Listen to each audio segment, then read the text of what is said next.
नमस्कार, स्वागत है आप सभी का। मैं हूं आपके साथ शैलजा त्यागी। तो खबरों की शुरुआत करते हैं। साधना समूह के विकसित भारत 2047 पर उत्तर प्रदेश की भूमिका पर विशेष चर्चा हुई। क्राउन प्लाजा नोएडा मयूर विहार में कार्यक्रम का आयोजन किया गया, जिसमें आचार्य शैलेश तिवारी शामिल हुए। उनसे चैनल हेड ब्रजमोहन सिंह रघुवंशी ने चर्चा की और इस दौरान उन्होंने क्या कुछ कहा, आइए आपको सुनवाते हैं। मुझे लगता है कि आचार्य शैलेश तिवारी जी को किसी इंट्रोडक्शन की उतनी जरूरत नहीं, क्योंकि रात्रि 8 बजे से लेकर 10 बजे तक आप देश के में किसी भी चैनल को, खास तौर से अगर आप उनको स्विच ऑन करेंगे तो आप आचार्य शैलेश तिवारी जी को पाएंगे जरूर। और अपने धर्म की बात को जितनी बेबाकी से इन्होंने रखा है, और बहुत विरोध भी झेला है, बहुत कष्ट भी झेला है, लेकिन अपने धर्म को उन्होंने स्थापित किया। और मैं आपको बताते चलूं, अगर आज इनको साधना परिवार अपने मंच पे बुलाता है और वर्तमान परिवेश में इनको इस देश के सबसे सर्वोत्तम और सबसे बड़े व्यवसायी भी कोई बुलाए, तो इनका मंच ये है कि मुझे किसी प्रलोभन में किसी के पास नहीं जाना। लेकिन आपका आज एक धार्मिक चैनल है और आपके माध्यम से लोगों तक मेरी बात पहुंचेगी, इसलिए मैं आपके प्रोग्राम में जरूर आऊंगा। और आज इनके लगभग 6 चैनल्स पे प्रोग्राम्स हैं, लेकिन आचार्य शैलेश तिवारी जी ने मुझे समय दिया। सर, आपका बहुत बहुत धन्यवाद। और मैं इसके लिए आपका बहुत ऋणी रहूंगा, क्योंकि आपने मंच पे आपने बात आप यहां पे आए। सर, विकसित भारत 2000। धन्यवाद ब्रजमोहन जी, आपने मुझे मौका दिया। सबसे पहले यहाँ उपस्थित सभी महानुभावों को मैं हार्दिक अभिनंदन करता हूँ। विशेष तौर पर हमारे बड़े भाई गार्जियन स्वरूप रवि तिवारी जी को मैं अभिनंदन करता हूँ, और यहाँ पर उपस्थित सभी देवतुल्य महानुभावों को, लक्ष्मी स्वरूपा देवियों को अभिनंदन करता हूँ। आने वाला वर्ष 2026 आप लोगों के जीवन में खुशियाँ लाए, आप लोग आरोग्यपूर्ण रहे, ऐसी कामना करता हूं। धन्यवाद ब्रजमोहन जी, आपने अपने इस स्टेज पर मुझे मौका दिया राष्ट्र के बारे में बोलने के लिए।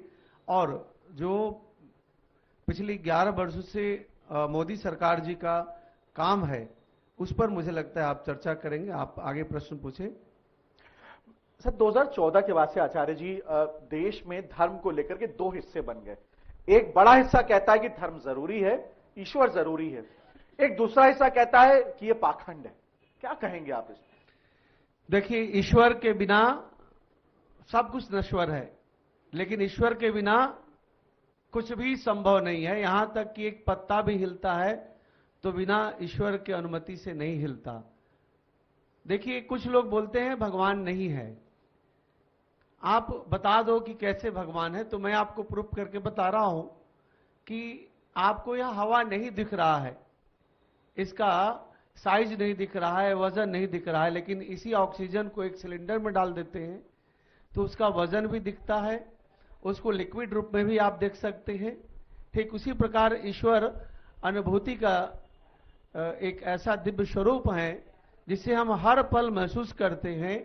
अपने मन के अंदर ईश्वर का वास समझते हैं। और यह शरीर नश्वर है। जिस समय मनुष्य के शरीर के अंदर वायु का आगमन बंद हो जाए तो वह नश्वर बन जाता है। इसलिए ईश्वर जो है वह जगत के पालनहार हैं, जगत के अविनाशी हैं, जगत के भाग्य विधाता हैं।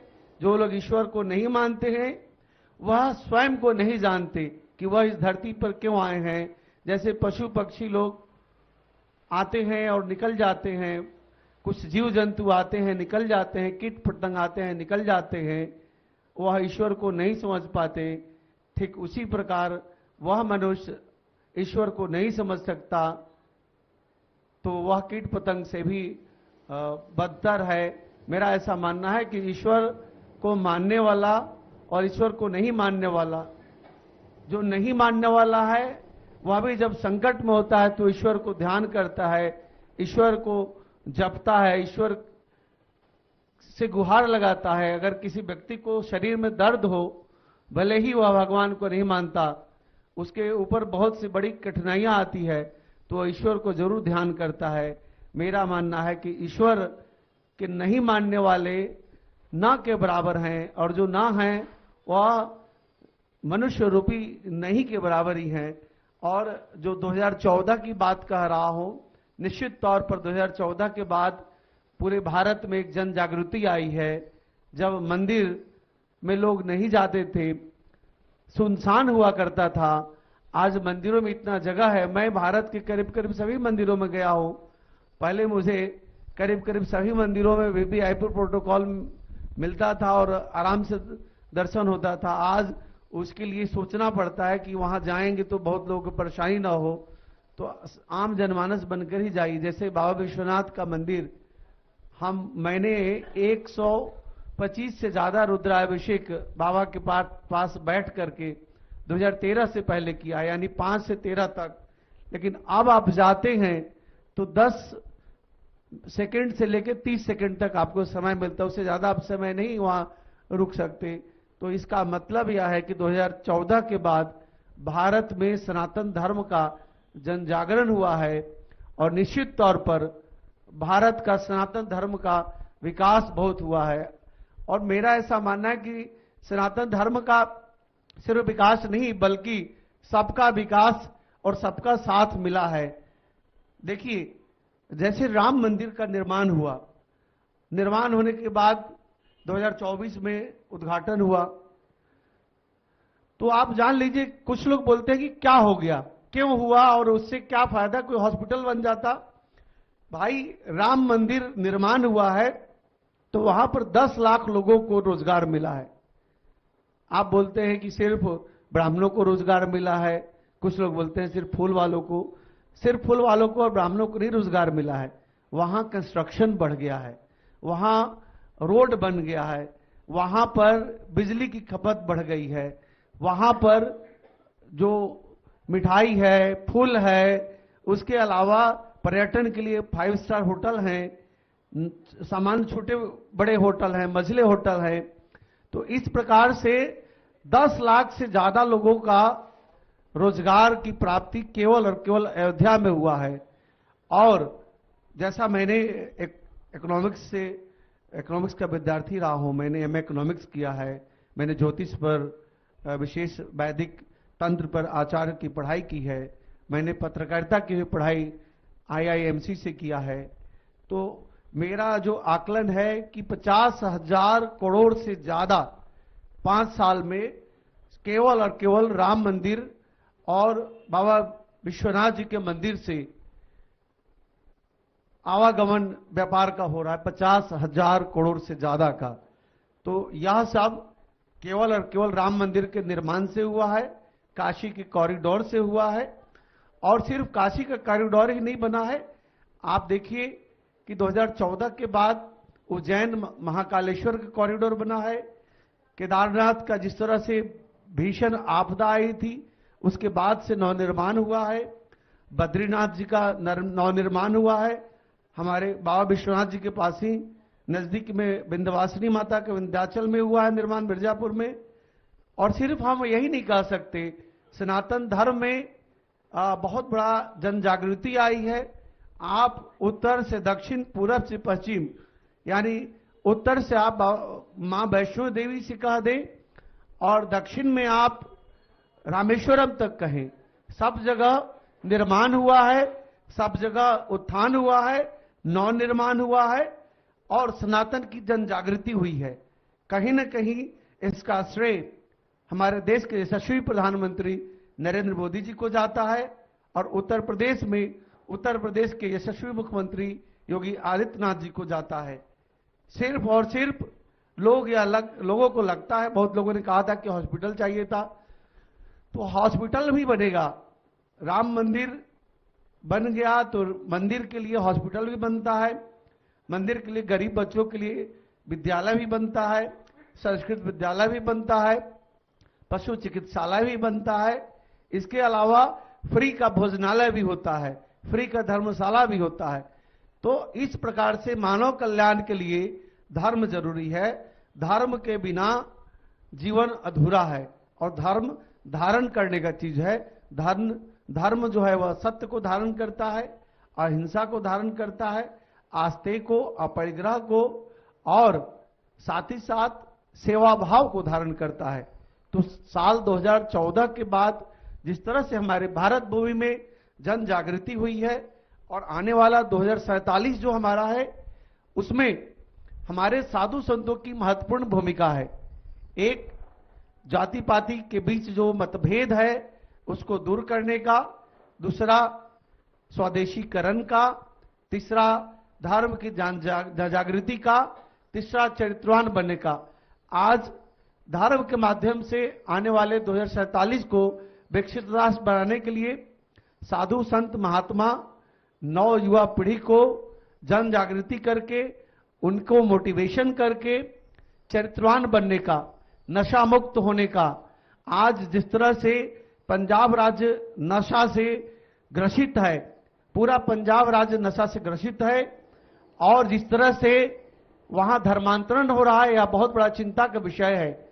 मैं देख रहा हूं कि कुछ सरदार भाई लोग, सिख भाई लोग पगड़ी पहन करके और जिस तरह से क्रिसमस सेलिब्रेशन कर रहे हैं, जिस तरह से बहुतायत में बहुत तेजी से हिंदू भाई लोग क्रिश्चियनिटी में कन्वर्ट हो रहे हैं, यह कन्वर्जन बहुत बड़ा चिंता का विषय है।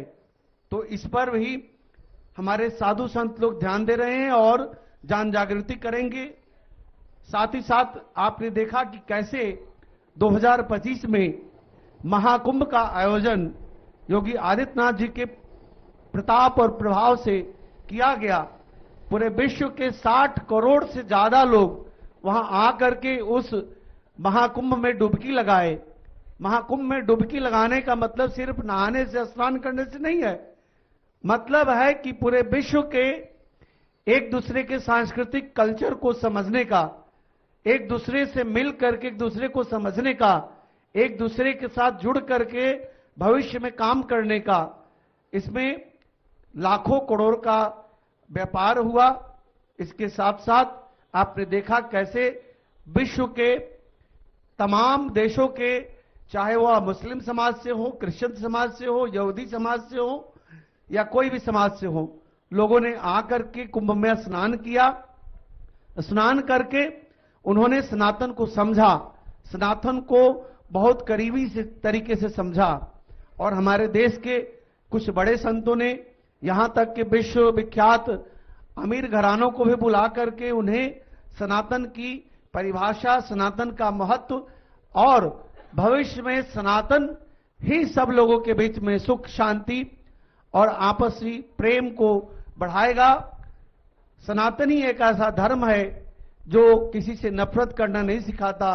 बाकी तो ऐसे बहुत सारे धर्म है जिसमें लोग सर काट देते हैं, इसके बावजूद भी उन्हें चीख तक भी नहीं निकलता, ऊह तक भी नहीं होता। लेकिन सनातन धर्म ही एक ऐसा धर्म है जो आपसी प्रेम, सौहार्द और स्त्रियों के अंदर मातृत्व, स्त्रियों के अंदर भगिनी और बहन की प्रेरणा देता है। पुरुषों में वृद्ध लोगों की सेवा करने की प्रेरणा सनातन ही देता है। और यह सब जन जागृति मैं निश्चित तौर पर कहूंगा कि 2014 के बाद ही प्राप्त हुआ है। पहले भी था, मैं ऐसा नहीं कहूंगा। हमारा सनातन तो लाखों वर्षों से चलते आ रहा है, लेकिन बीच में जिस तरह से आपने देखा कि पिछले 1000 वर्षों से हमारा देश कहीं न कहीं आक्रांताओं का शिकार होते आया। बाद में 16वीं शताब्दी में अंग्रेजों का शासन आया, तो जिस प्रकार से हमारे भारत भूमि में एक तरह से मुगल शासन का प्रादुर्भाव और मुगल का प्रभुत्व के कारण जो भारत में रहने वाले सनातनी हैं वह कुछ लोग कन्वर्जन करके मुसलमान बन गए। भारत में रहने वाले कोई भी व्यक्ति पहले से मुसलमान नहीं था, मुसलमान बने। और इसके बाद भारत में जैसे अंग्रेज आए उन्होंने क्रिश्चियनिटी को बढ़ावा दिया। और मैं इतना जरूर कहूंगा, निश्चित तौर पर जो कांग्रेसी भाई हैं उन्हें बुरा नहीं लगना चाहिए कि जब कांग्रेस की सरकार आई तो क्रिश्चियनिटी बहुत तेजी से बढ़ा। चाहे वह नॉर्थ ईस्ट के राज्य हो, चाहे केरला के राज्य हो, चाहे तमिलनाडु हो, चाहे अब पंजाब हो। तो इसके बाद 2014 के बाद जिस तरह से भारतीय जनता पार्टी की सरकार आई, नरेंद्र मोदी जी की सरकार आई, निश्चित तौर पर भारत में सनातन का विकास हुआ। और केवल सनातन का ही विकास नहीं हुआ, मुस्लिम भाई बहनों का भी विकास हुआ। जिस तरह से कुरीतियां, 3 तलाक नाम की बहुत बड़ी कुरीतियां थी, उस कुरीतियों से भी हमारी मुस्लिम बहनों को निजात मिला। इसके साथ ही साथ बहुत सारे ऐसे मुस्लिम समाज के लिए भी काम हुए। लाखों घर मोदी जी ने बिना नाम पता पूछे लोगों को दिलाया। मुस्लिम समाज के गरीब भाइयों को भी लाखों घर जो प्रधानमंत्री आवासीय योजना के तहत मिला, उन लाखों बहनों को चूल्हा मिला, उन लाखों भाइयों के घर में नल कल जल मिला, यह निश्चित तौर पर सबका साथ और सबका विकास को लेकर के 2014 के बाद जिस तरह से भारत का मान मर्यादा प्रतिष्ठा पूरे विश्व में, चाहे वह अमेरिका के सामने हो, रसिया के सामने हो, चाइना के सामने हो, फ्रांस के सामने हो, इन सब के सामने हमारा प्रभुत्व और वर्चस्व बढ़ा। लेकिन भारत में ही रहने वाले कुछ हमारे मुस्लिम भाई, जिन्हें लगता है कि भारत में रहने वाला मुस्लिम, उन लोगों ने क्या किया, उन्हें फिलिस्तीन तो याद आई, फिलिस्तीन और गाजा पट्टी में जिस तरह बम धमाके वो सब याद आया, लेकिन बांग्लादेश में जिस प्रकार से हमारे हिंदू भाई का कत्लेआम हुआ, इसके लिए कोई भी मौलाना और कोई भी मुस्लिम समुदाय के लोगों ने विरोध नहीं किया। मुझे इस बात का दर्द है, लेकिन इसके साथ साथ आज जन जागृति की जरूरत है। जिस तरह से हिंदुओं के समाज में एक तरह से जातिगत भेदभाव है, उसको ठीक करने की जरूरत है। इस प्रकार से अगर सनातन उभरेगा, सनातन जाति पाति से ऊपर उठ करके आएगा, और छुआछूत की भाव तो पहले थी, अब नहीं है, लेकिन अब भी अगर कहीं बचा है तो उसको नष्ट करने की जरूरत है। सभी सनातनी, वैसे तो हमारा सनातन धर्म वसुधैव कुटुंबकम की बात करता है, लेकिन सभी सनातन के सभी जाति आपस में भाई भाई हैं और परिवार हैं, और यही साधु संत लोग नीति अपनाएगा तो 2047 में हमारा भारत विकसित राष्ट्र बनेगा। धन्यवाद गुरुजी, आपने बहुत बेबाकी से हम अपनी बात को रखा, और क्योंकि यहां आए हुए हर गेस्ट ने अपना समय बहुत मुश्किल से निकाला है, और हम लोग कुछ ही देर में बस प्रस्थान करेंगे लंच के लिए। उससे पहले मैं जो यहाँ आए हुए कुछ हमारे मेहमान हैं, उनके हम विचारों को भी हम लेंगे, और गुरुजी कुछ लोग धर्म से रिलेटेड आपसे कुछ सवाल पूछेंगे, लेकिन उससे पहले मैं लोगों के बीच में जाकर के उनसे मैं उनके व्यूज लूंगा और अपनी बात को रखूंगा। धर्म की जब बात आती है गुरुजी, क्योंकि ना लोग इसको बहुत खिलवाड़ के रूप में भी लेते हैं, और मैं इसको बोलूं क्योंकि धर्म को लेकर के जब भी बात होती है तो लगता है ये कोई पार्टी विशेष की बात है, तो मैं इससे संबंधित कुछ लोगों से बातचीत करूंगा। एक निकल के आ रही है, क्योंकि जब हम बातचीत करते हैं धर्म की, और क्योंकि आप एक दूसरे फील्ड से बिलोंग करते हैं, और जब जैसा गुरुजी ने बात बोली, तो धर्म को आप कितना सही मानते हैं कि धर्म कितना जरूरी है देश के लिए? धर्म तो बहुत ही जरूरी है, और बीजेपी सरकार में आने के बाद हिंदुत्व को जो वो मिला वो बहुत ही बढ़िया है। देखिए, धर्म को लेकर के तमाम लोग अपनी बात रखते हैं। मैं मंच में भी लोगों को इनवाइट करूंगा, खासतौर से हमारे साथ एक फैशन शिवानी जी हैं, सुहानी जी फैशन डिजाइनर हैं।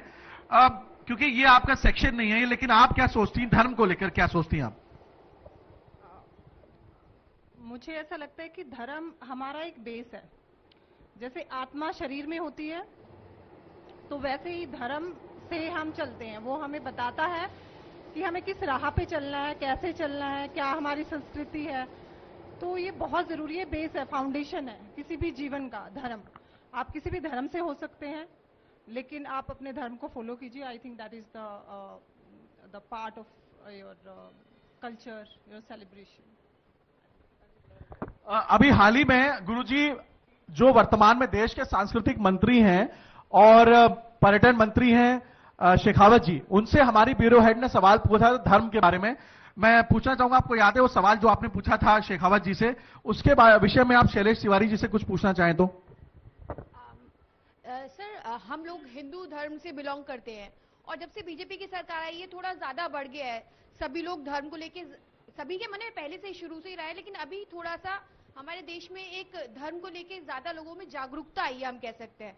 लेकिन अगर हम आज भी हिंदुओं के मंदिर में, जब हमारे मंदिरों में जाते हैं, हम लोग चर्च में अगर जाए, हम गुरुद्वारे में अगर जाए, तो वहां पर भी एक फीलिंग के लिए जाता है इंसान। लेकिन हम जब अपने मंदिर में जाते हैं, बहुत सारे मंदिरों को मेंटेन बहुत अच्छा किया है, लेकिन बहुत सारे ऐसे पॉपुलर टेम्पल्स हैं जहाँ पर उनको मेंटेन बहुत अच्छा नहीं किया। सबसे बड़ी जो कमजोरी मुझे लगती है, वहां पर हाइजीन की बहुत प्रॉब्लम होती है। जब हम गुरुद्वारे में जाते हैं तो हमें वहां साफ सुथरा दिखता है, हम बैठते हैं देर तक वहां पर।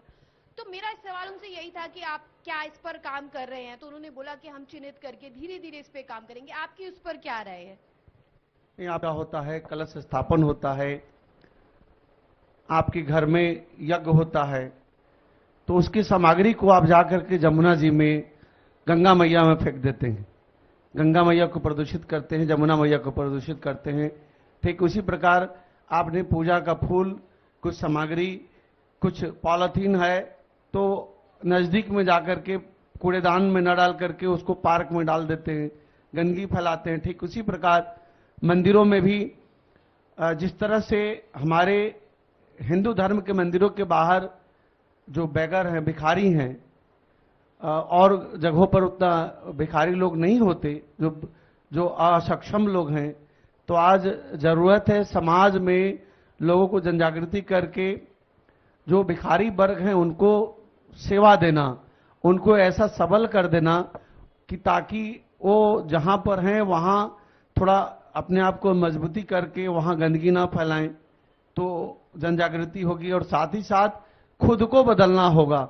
आप मंदिर में जाते हैं, वहां गंदगी हम आप ही करते हैं, तो हम आप अगर जनजागृति पैदा करेंगे और साथ साथ अगर सरकार भी जागृत होती है, सबसे पहले तो खुद की जागृति करना है कि हम कहीं भी जाते हैं धार्मिक स्थल पर तो वहां गंदगी नहीं फैलाएंगे, अगर कुछ लेकर गए हैं पॉलिथीन नहीं फेंकेंगे, कूड़ा नहीं फेंकेंगे, तो खुद की बदलाव से सबके अंदर बदलाव आएगा, जनजागृति आएगी। निश्चित तौर पर आप गुरुद्वारे जाते हैं तो आपको शुद्धता का महसूस होता है, अनुभूति।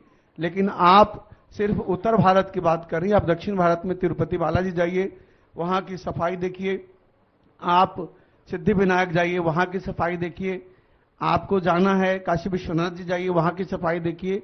जो आमतौर से घर के नजदीक जो बहुत प्रसिद्ध मंदिर नहीं है वहां कहीं गंदगी होती है, तो वहां के आम जनमानस का जरूरत है, वहां के लोकल लोगों की जरूरत है कि उसकी सफाई करें।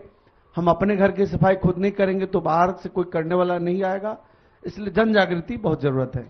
आचार्य जी, आखिरी बस सवाल एक लेंगे, उसके बाद से फिर हम दूसरे गेस्ट को मंच पे बुलाएंगे क्योंकि सबको। गुरुजी, मेरा एक छोटा सा सवाल आपसे है कि जैसे हमारे सनातन धर्म में इतनी ज्यादा फ्रीडम है कि हम भगवान को, ईश्वर को माने या ना माने, कोई ऐसा नहीं है कि आपको जोर जबरदस्ती बोला जाता है कि आप ईश्वर को मानो, पूजा करो, आपका मन है तो कीजिए, नहीं है तो नहीं कीजिए।